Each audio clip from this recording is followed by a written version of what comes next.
ഇന്നത്തെ കഥയിലേക്ക് എല്ലാവർക്കും സ്വാഗതം. അങ്ങനെ മനോഹറിനെ വിളിച്ചു വരുത്തിയിരിക്കുകയാണ് കല്യാണിയും കിരണും കൂടെ.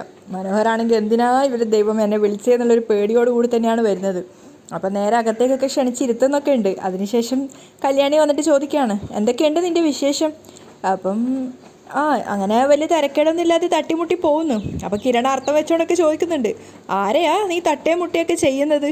അപ്പോൾ മനോഹർ ചോദിക്കുന്നുണ്ട്, നിങ്ങൾ എന്തൊക്കെയോ മനസ്സിൽ വെച്ചുകൊണ്ടാണല്ലോ സംസാരിക്കുന്നത്.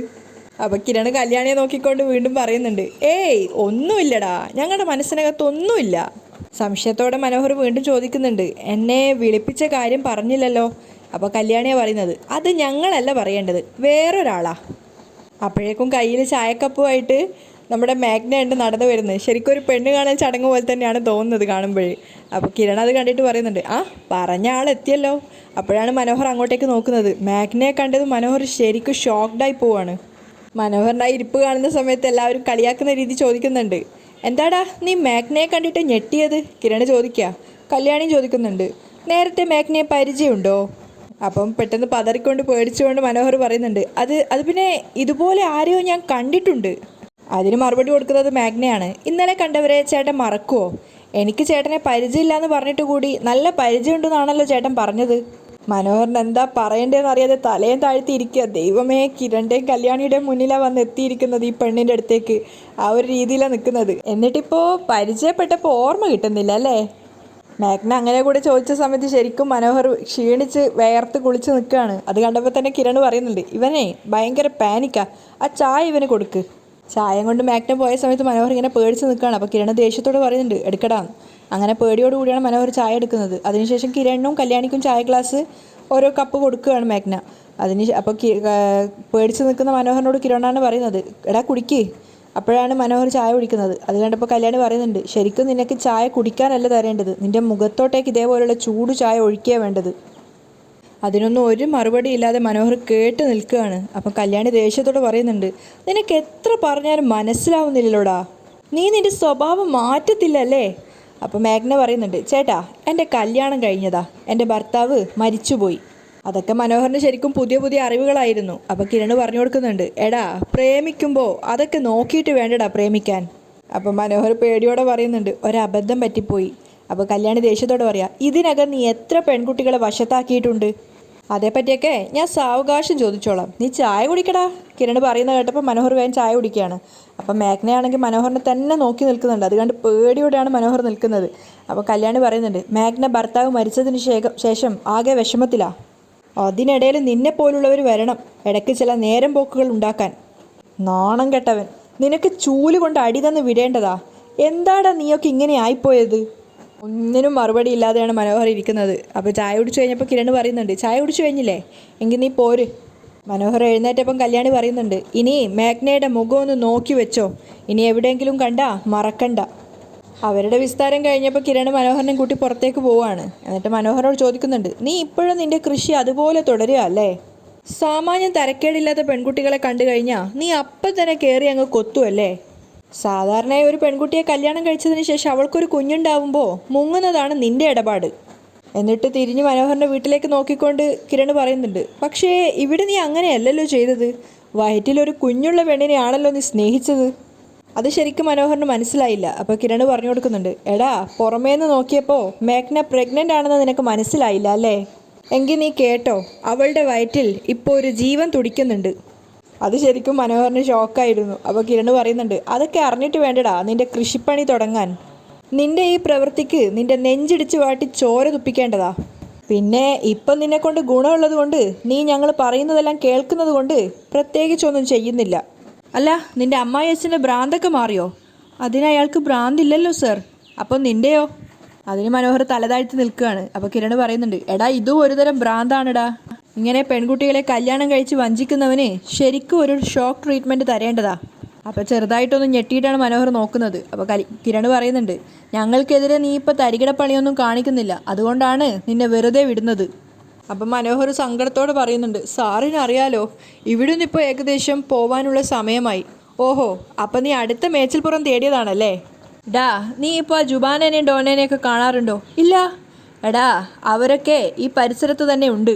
അപ്പം മനോഹറിന് ചെറുതായിട്ടൊരു പേടി വരുന്നുണ്ട്. അപ്പോൾ കിരൺ പറയാ, സത്യം പറഞ്ഞാൽ നിന്നെക്കുറിച്ച് ഞാൻ അത്ഭുതത്തോടു കൂടിയാണ് ഓർക്കുന്നത്. ഇതേപോലുള്ള സ്വഭാവമുള്ളവരൊക്കെ ലോകത്തുണ്ട്, പക്ഷെ അതേപോലെ ഒരുത്തരെ നേരിട്ട് കണ്ടപ്പോൾ വിശ്വസിക്കാൻ പറ്റുന്നില്ല. ഇപ്പോഴും നിന്റെ ഭാര്യയ്ക്ക് നിന്നെ വലിയ വിശ്വാസമല്ലേ? അപ്പോൾ ഇങ്ങനെ മനോഹർ നിൽക്കുമ്പോൾ കിരൺ പറയാണ്, എടാ ഞാൻ ഭാര്യ എന്ന് പറയുന്നത് സരയുനെയാ. ആ, നീ ചിലപ്പോൾ ഓർക്കും ഏത് ഭാര്യയാണെന്ന്. എത്ര ഭാര്യയുണ്ടെന്ന് നിനക്ക് തന്നെ അറിയില്ലല്ലോ. അപ്പോൾ മനോഹർ പറയുന്നുണ്ട്, സരയുവിനെ വലിയ വിശ്വാസമാണ്. സരയുവിൻ്റെ അമ്മയ്ക്കും. കിരൺ പറയാ, ബകാസുരൻ മാത്രമാണ് സത്യം അറിഞ്ഞത്. ആ ബകാസുരനെ കൊണ്ടുപോയി ഷോക്കും കൊടുത്തു. ഇനിയിപ്പോൾ അയാൾ എന്ത് പറഞ്ഞാലും ആൻറ്റി വിശ്വസിക്കത്തുമില്ല. അയാൾ എന്നെ കൊല്ലുമെന്ന് എനിക്ക് സംശയമുണ്ട്. മനോഹർ പേടിയോടെ പറയുമ്പോൾ കിരൺ പറയുന്നുണ്ട്, അതിനുള്ള സാധ്യത ഏറെക്കുറെയുണ്ട്. അതുകൊണ്ടാണ് നിന്നോട് ഞാൻ നേരത്തെ തന്നെ പറഞ്ഞത് ഇനി എവിടെ പോകുമ്പോഴും സരയുവിനെയും കൊണ്ടുപോവാൻ. ആ, പിന്നെ മാഗ്നയെ പോലുള്ള പെൺകുട്ടികളെ വശത്താക്കാൻ നോക്കുമ്പോൾ ഭാര്യയും കൊണ്ട് നടക്കാൻ പറ്റത്തില്ലല്ലോ. അപ്പം മനോഹർ പേടിയോടെ പറയുന്നുണ്ട്, ഇടയ്ക്ക് ഞാൻ സരയുവിനെയും കൂട്ടിക്കൊണ്ട് തന്നെയാണ് എല്ലായിടത്തും പോയിട്ടുള്ളത്. അപ്പോൾ കിരൺ ചോദിക്കുക, ഇപ്പം നീ വേറെ ആരെങ്കിലും ചൂണ്ടയിട്ടിട്ടുണ്ടോ? എടാ, ഇനി അങ്ങനെ ആയാലും ശരി, അവളെ കൊത്തുന്നതിന് മുമ്പ് അവളുടെ ചുറ്റുപാടൊക്കെ അറിഞ്ഞു വെച്ചോണം. ഞങ്ങൾക്കൊക്കെ അറിയാവുന്ന പെൺകുട്ടികളെയാണ് നീ കൊല്ലാക്കൊല ചെയ്യുന്നതെങ്കിൽ നിന്നെ ഞങ്ങൾ വെട്ടിക്കൊല്ലും. ഞങ്ങൾക്കൊക്കെ അറിയാവുന്ന പെൺകുട്ടികൾ എന്ന് മാത്രമല്ല, ഏതെങ്കിലും സാധു പെൺകുട്ടികളെ നീ ഇനി വശം കെടുത്തിയാൽ നിനക്ക് പിന്നെ ജീവിതം ഉണ്ടാവില്ല. എടാ, അതുകൊണ്ട് ഇവിടം കൊണ്ടെല്ലാം അവസാനിപ്പിച്ചിട്ട് ഏതെങ്കിലും നാട്ടിൽ പോയി മാന്യമായി ജോലി ചെയ്ത് ജീവിക്കടാ, പോടാ. അപ്പം മനോഹർ ഇങ്ങനെ സ്റ്റെക്കായിട്ട് നിൽക്കുമ്പോൾ കിരൺ ചോദിക്കുന്നുണ്ട്, അതോ ഇനി നീ തല്ലുകൊണ്ടാലേ പോകത്തുള്ളൂ? ഇല്ല, ശരി സാർ, അപ്പോൾ എല്ലാം പറഞ്ഞ പോലെ. അത് ഞാനെന്താ പറഞ്ഞേ? ഇല്ല, ഒന്നും പറഞ്ഞില്ല. എന്നാലും സാറ് പറഞ്ഞ പോലെ. സാറ് പറഞ്ഞതൊക്കെ എൻ്റെ മനസ്സിലുണ്ട്. അപ്പോൾ കിരൺ ചിരിച്ചുകൊണ്ട് പറയും, ആ, എന്നിട്ട് അങ്ങോട്ട് തിരിയുമ്പോൾ പോടാ പുല്ലേന്ന് മനസ്സിൽ പറയണം. ഒരിക്കലുമില്ല സാർ, ഒരിക്കലുമില്ല എന്നും പറഞ്ഞ് പേടിയോടുകൂടി മനോഹർ നോക്കുകയാണ്. അപ്പോൾ കിരൺ വീണ്ടും പറയുന്നുണ്ട്, പോടാ, താങ്ക് യു സാർ എന്നും പറഞ്ഞുകൊണ്ട് പേടിച്ച് അവിടുന്ന് പോവുകയാണ്. കിരണും കല്യാണി നേരെ പോയത് രൂപയെ കാണാൻ വേണ്ടിയിട്ടാണ്. ചായ കുടിച്ചുകൊണ്ടിരിക്കുമ്പം രൂപ പറയുന്നുണ്ട്, ഞാൻ ഇടയ്ക്ക് വീട്ടിൽ വിളിച്ചായിരുന്നു, പക്ഷേ ഏട്ടനൊന്നും അറിഞ്ഞിട്ടില്ല എന്നാണ് തോന്നുന്നത്. ആ രീതിയിലുള്ള സംസാരമൊന്നും കേട്ടില്ല. അപ്പോൾ കിരൺ പറയുന്നുണ്ട്, എൻ്റെ ആൻറ്റി എന്ന് പറയുന്നവൾ ഒരു കാരണവശാലും സത്യം പറയാനുള്ള സാധ്യത കാണുന്നില്ല. അങ്ങനെ ഒരു ഉടമ്പടിയാ ഞങ്ങൾ തമ്മിൽ ഉണ്ടാക്കിയിരിക്കുന്നത്.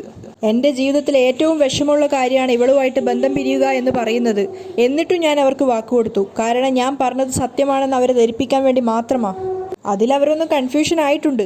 ഇനി സത്യം എന്തെന്നറിയാൻ അവരെന്തായാലും ഒന്ന് ശ്രമിക്കും. അപ്പം കല്യാണിയും പറയുന്നുണ്ട്, നമ്മളായിട്ടല്ലേ അമ്മേ, താരാൻ്റെയാണ് സരയുവിൻ്റെ അമ്മ എന്ന് അറിഞ്ഞിട്ടും ഇത്രയും കാലം മൂടി വെച്ചുകൊണ്ട് നടന്നത്. നമ്മുടെ സ്ഥാനത്ത് അവരോ മറ്റോ ആയിരുന്നെങ്കിൽ ഇതൊരാഘോഷമാക്കി മാറ്റുമായിരുന്നു. അപ്പോൾ രൂപ പറയുന്നുണ്ട്, നമ്മൾ ശത്രുക്കളോട് പോലും അതിനകത്ത് പ്രതികാരം വെച്ച് ജീവിക്കാൻ ആഗ്രഹിക്കുന്നില്ലല്ലോ മോളെ. എന്നാൽ അവർ ഏതു നേരവും പിന്നാലെ വന്ന് ശല്യം ചെയ്യുമ്പോൾ നമുക്ക് വേറെ മാർഗമില്ല. അപ്പോൾ കിരൺ പറയുന്നുണ്ട്, അവർ സത്യങ്ങൾ മനസ്സിലാക്കാനുള്ള സമയമായി. വേറൊന്നും കൊണ്ടല്ല, അച്ഛനെ അമ്മയെയും 10-20 കൊല്ലങ്ങളാണ് അവർ ഭർത്താവും ഭാര്യയും കൂടി തമ്മിൽ അകറ്റി നിർത്തിയത്. അച്ഛൻ ആവേശത്തോടെ മടങ്ങി വന്നപ്പോഴും അച്ഛനെ അമ്മ തള്ളിക്കളഞ്ഞതിന് സന്തോഷിച്ചവരാ എൻ്റെ ആൻറ്റിയും അങ്കിളും അവരുടെ മോളും ഒക്കെ. അതുകൊണ്ട് അവരിനി അവരുടെ ഭർത്താവുമായിട്ട് അകന്നു കഴിയട്ടെ. അവർക്ക് അയാൾ അവരുടെ ശത്രുവായി തീരട്ടെ. ഈ പ്രായത്തിൽ അച്ഛനും അമ്മയ്ക്കും ഒരുമിക്കാൻ കഴിഞ്ഞു. എന്നാൽ വാർദ്ധക്യത്തിൽ ആരോരുമില്ലാതെ കഷ്ടപ്പെടാൻ പോകുന്നത് എൻ്റെ അങ്കിളും അവരുടെ ഭാര്യ എന്ന് പറയുന്നവരുവാ.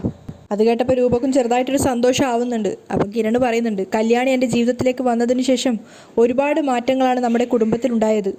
അപ്പം കിരണിനെ ചേർത്ത് പിടിച്ചുകൊണ്ട് രൂപ പറയുന്നുണ്ട്, അത് മോൻ പറഞ്ഞത് ശരിയാ. മോളെ കിരൺ കല്യാണം കഴിച്ചു കൊണ്ടുവന്നപ്പോൾ തന്നെ നിങ്ങൾക്ക് പുറത്തു പോവേണ്ടി വന്നു. എന്നാൽ അതിനുശേഷം മോളുടെ മനസ്സിൽ നന്മയുള്ളത് കൊണ്ടാണ് നിങ്ങൾ പെട്ടെന്ന് സത്യങ്ങൾ തിരിച്ചറിഞ്ഞത്. എൻ്റെ മുഖം പോലും മറന്നിട്ട് നിങ്ങൾ ചന്ദ്രേട്ടനുമായി ഒരുമിച്ചതും അതുകൊണ്ടാണ്. ഏതായാലും നഷ്ടപ്പെട്ടതൊക്കെ എനിക്ക് തിരിച്ചു കിട്ടിക്കഴിഞ്ഞു. ഇനി അത് കൈമോശം വരാൻ പാടില്ല. അതുകൊണ്ടാണ് ഷാരി ഒരു കാരണവശാലും മോൻ്റെ അങ്കിളിനോട് സത്യങ്ങൾ പറയാൻ പാടില്ല എന്ന് ഞാൻ ആഗ്രഹിക്കുന്നത്. അയാളൊരു മൂർഖനാണ്. ഞാനും ചന്ദ്രേട്ടനും ഒരുമിച്ചു എന്ന് അറിഞ്ഞു കഴിഞ്ഞാൽ അയാൾ ഉറപ്പായും വിഷം ചീറ്റും. അതേത് രീതിയിലാണെന്ന് പറയാൻ പറ്റില്ല. ഇതൊക്കെ കേട്ടിട്ട് കിരൺ പറയുന്നുണ്ട്, നമുക്ക് നോക്കാം അമ്മേ, അയാൾ എന്താ ചെയ്യാൻ പോകുന്നതെന്ന്. അന്ന് അച്ഛൻ ഒറ്റയ്ക്കേ ഉണ്ടായിരുന്നുള്ളൂ. എന്നാൽ ഇന്ന് നമുക്കൊപ്പം ഒരു കൂട്ടം ആൾക്കാരുണ്ട്. അച്ഛനെയും അമ്മയെയും ജീവന് തുല്യം സ്നേഹിക്കുന്നവർ. അതുകൊണ്ട് ഇനി ഒരു കാരണവശാലും നമുക്കിടയിൽ തെറ്റിദ്ധാരണ പരത്താൻ സാധിക്കില്ല. പിന്നെ ദൈവങ്ങൾക്ക് സത്യം അറിയാവുന്നത് കൊണ്ട് ബകാസുരൻ ഇനി എന്ത് ദുരന്തമുണ്ടാക്കാൻ ശ്രമിച്ചാലും അതൊക്കെ നമ്മളിൽ നിന്ന് അകന്നു പോകുന്നുള്ള കാര്യം ഉറപ്പാണ്. അത് പറഞ്ഞ് കിരൺ അവിടുന്ന് എഴുന്നേറ്റ് പോവാണ്. അതിനുശേഷം കല്യാണിയോടായിട്ട് രൂപ പറയുന്നുണ്ട്, സൂക്ഷിക്കണം മോളെ, ഇനി ഒറ്റയ്ക്കുള്ള യാത്രയൊന്നും പാടില്ല. രാഹുൽ എന്ന് പറയുന്ന എൻ്റെ ഏട്ടൻ്റെ മനസ്സിലിരിപ്പ് എന്താണെന്ന് അറിയാലോ. മോളെ ഇല്ലാതാക്കിയിട്ട് ആ സ്ഥാനത്ത് സരയുവിനെ പ്രതിഷ്ഠിക്കാനാണ് അയാൾ നോക്കുന്നത്. എന്ന് വെച്ചാൽ അവനേക്കാളും വലിയ ഫ്രോഡാണ് അവൻ്റെ മരുമകനെന്ന് അവൻ തിരിച്ചറിഞ്ഞല്ലോ. അതുകൊണ്ട് അപകടം ഏതു വഴിയേ വരുമെന്ന് പറയാൻ പറ്റില്ല.